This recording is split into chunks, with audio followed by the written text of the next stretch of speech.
और रावलपिंडी में अडयाला जेल के बाहर पीटीआई धरने का मुकदमा थाना सदर बैरूनी में दर्ज कर लिया गया है। मुकदमा इंसदाद दहशतगर्दी एक्ट की दफात के तहत दर्ज किया गया है।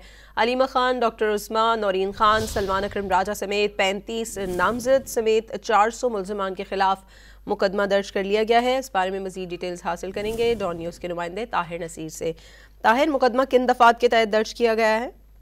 जी देखिए, गुज़िश्ता रोज बानी पीटीआई और बुशरा बीबी से मुलाकात का दिन था, लेकिन मुलाकात नहीं, जिसके बाद पीटीआई कारकुनान ने वहां पे एहतजाजी मुजाहरा किया। उसके बाद रावलपिंडी के थाना सदर बैरूनी में मुकदमा दर्ज किया गया है। ये अलीमा खान, डॉक्टर उस्मा, नौरीन नियाजी, कासिम खान, सलमान अकरम राजा, आलिया हमजा, नईम हैदर पंजोता, ताबिश फारूक, तैयबा राजा, नादिया खटक, हारून राजा, असद अब्बास, जफर गोंदल, शफकत अब्बास को नामजद किया गया। मौके से रावलपिंडी पुलिस ने 14 मुल्ज़िमान को गिरफ्तार किया था।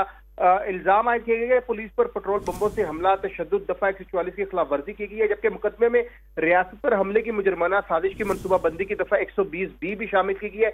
इंसाद दहशतगर्दी एक्ट की दफा के तहत जो दीगर दफात है, जिनमें दफा 144 की खिलाफ वर्जी है, कार्य सरकार में मुदाखलत है, दावा बोलना है, इक़दाम कत्ल, ये दफात शामिल की है। रावलपिंडी पुलिस ने 14 मुल्ज़िमान को गिरफ्तार किया था, जिनको आज रावलपिंडी की इंसाद दहशतगर्दी अदालत में पेश किया जाएगा। जी ताहिर नसीर, बहुत शुक्रिया आपका।